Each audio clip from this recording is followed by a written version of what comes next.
और पवन सिंह में कहीं ना कहीं लग रहा है कि विवाद का ही पर्यायवाची भी बन गया है, तो पवन सिंह को भी उससे बचना चाहिए। आप अच्छे गायक हो सकते हैं, अच्छे नायक हो सकते हैं, लेकिन एक अच्छे पति होना, एक अच्छे इंसान के रूप में समाज में एक नया माने एक मैसेज देना, एक अच्छा मैसेज देना, ये भी पवन सिंह की नैतिक जिम्मेवारी है। तो हम उम्मीद करते हैं कि जल्द दोनों से भेंट यदि होगी तो जरूर पॉजिटिव बात करके दोनों के जो बीच जो दरार है उसको भी भरने का प्रयास होगा। नमस्कार दोस्तों, आप लगातार मेरे चैनल पर देख रहे होंगे कि पवन सिंह और ज्योति सिंह के मुद्दा काफ़ी चर्चा किए इस पर, और कहीं ना कहीं यह भी देखा जा रहा है कि फिर से ज्योति सिंह का बयान आता है कि हम चुनाव लड़ेंगे। पहले हाँ या ना में बयान आ रहा था, लेकिन अब कन्फर्म हो गया है कि हम चुनाव लड़ेंगे, लेकिन ये नहीं पता है अभी तक कि चुनाव पार्टी से लड़ेंगे या निर्दलीय चुनाव लड़ेंगे। चलिए इसी मुद्दे पर हम बात करेंगे। अखिल भारतीय अपराध विरोधी मोर्चा के राष्ट्रीय अध्यक्ष धर्मेश राठौर जी हैं, क्या कहिएगा सर? पहले ज्योति सिंह का बयान आता है हाँ या ना में चुनाव लड़ने में, लेकिन अब खुलेआम चैलेंज कर दिए हैं कि हम चुनाव लड़ेंगे, क्या कहिएगा इस पर? देखिए, देश का कोई भी नागरिक चुनाव लड़ सकता है, तो ज्योति सिंह भी लड़ सकती है, और ज्योति सिंह तो चुनावी मैदान में प्रचार कर चुकी है, क्योंकि पवन सिंह के समर्थन में, मैंने पत्नी है तो पति के समर्थन में पूरे काराकाट में एक्टिव जो रोल होना चाहिए वो ज्योति सिंह का रोल था, और उसने वो कमिटमेंट भी किया था कि हार हो या जीत हम काराकाट से हैं, काराकाट के सुख दुख में हम हाजिर रहेंगे। तो वो उपस्थिति भी दर्ज कर रही है, जो कि अच्छी बात है, क्योंकि ज्योति सिंह निरंतर कहीं ना कहीं दिख रहा है कि काराकाट में विभिन्न मुद्दों को लेकर विभिन्न शादी फंक्शन में भी वो शामिल हो रही है। तो कहीं ना कहीं लोग इसको चुनावी मैदान से जोड़ के देख रहे हैं। तो जो चुनावी मैदान में एक बार आ चुका है, और ज्योति सिंह ने भी खुले रूप से भी कहा है कि हम चुनाव लड़ेंगे, लेकिन किस पार्टी से लड़ेंगे ये पत्ता नहीं खुली है। तो हमें लगता है कि कहीं ना कहीं राजनीतिक दल से ही लड़ेगी, निर्दलीय इसलिए भी चुनाव नहीं लड़ेगी क्योंकि उसे भी पता है कि पवन सिंह का जीता हुआ मैदान इसलिए हार गया क्योंकि वो निर्दलीय था। यदि एनडीए का उम्मीदवार होता तो पवन सिंह जीत चुका होता।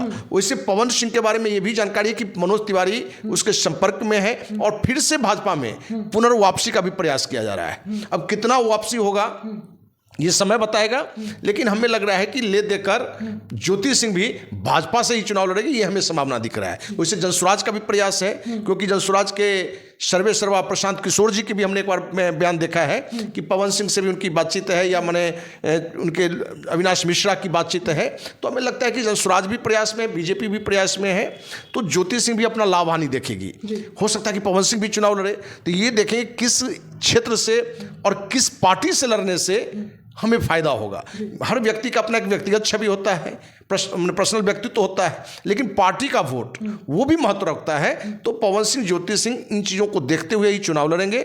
अब ये देखना है कि एक लड़ रहे हैं कि दोनों लड़ रहे हैं। सर, देखा जा रहा है कि ज्योति सिंह जिस तरह से दौरा कर रही है, लोगों के बीच में जा रही है, जनता के बीच में जा रही है, लेकिन उन पर सवाल उठ रहा कि उनका खुद वो घर में मतलब सही तरीका से उनका पारिवारिक माहौल नहीं है, लेकिन वो जनता के कैसे मतलब संभाल सकते हैं जब वो खुद उनका जो अंदरूनी जो पारिवारिक मामला वो कहीं ना कहीं विवाद दिख रहा है। देखिए, अब अपना देश गवाह बनता जा रहा है। मोदी जी का पत्नी से दूरी है, पत्नी से मिलते भी नहीं है, बातचीत नहीं होती है। वो देश को संभाल रहे हैं। गुजरात को 15 साल संभाले, देश को 12 साल संभाले। तो ये मुद्दे अब जनता के बात की बात नहीं है। लेकिन पवन सिंह का फिर भी पवन सिंह ज्योति सिंह का मुद्दा थोड़ा अलग है। पवन सिंह ज्योति सिंह में जो विवाद आप मीडिया के द्वारा दिखाया जा रहा है वो हमें उतना दिख नहीं रहा है, जो दरार दिखाया जा रहा है। लेकिन कुछ भी बातें तो क्षत्रिय सेवा महासंघ के राष्ट्रीय अध्यक्ष होने के नाते भी हमारी भी एक नैतिक जिम्मेवारी है कि समाज से ये दोनों आते हैं, तो दोनों से एक बार बैठ के बातचीत करके यदि कुछ बातें हैं, कुछ रिश्ते पर धूल पड़ा हुआ है, तो उसको कैसे साफ किया जाए उस पर भी मेरा प्रयास रहेगा। और आपके माध्यम से पहले भी हमने कहा और अभी भी कह रहे हैं कि दोनों का नया कोई कॉन्टैक्ट नंबर है जो मेरे पास नहीं है। यदि कोई कॉन्टैक्ट नंबर हो जिससे हम संपर्क करें दोनों से, और दोनों से अलग अलग बातचीत करके और फिर संयुक्त रूप से भी बातचीत करके उनके जो रिश्ते को लेकर समाज में जो गलत परोसा जाता है, मीडिया फैलाता है, उसको दूर करने का प्रयास होगा। और हमारा पूरा विश्वास है कि इन दोनों का वैवाहिक जीवन आगे भी अच्छा रहेगा। आप चुनाव से पहले भी देखेंगे, लग रहा था जैसे तलाक की कहानी है।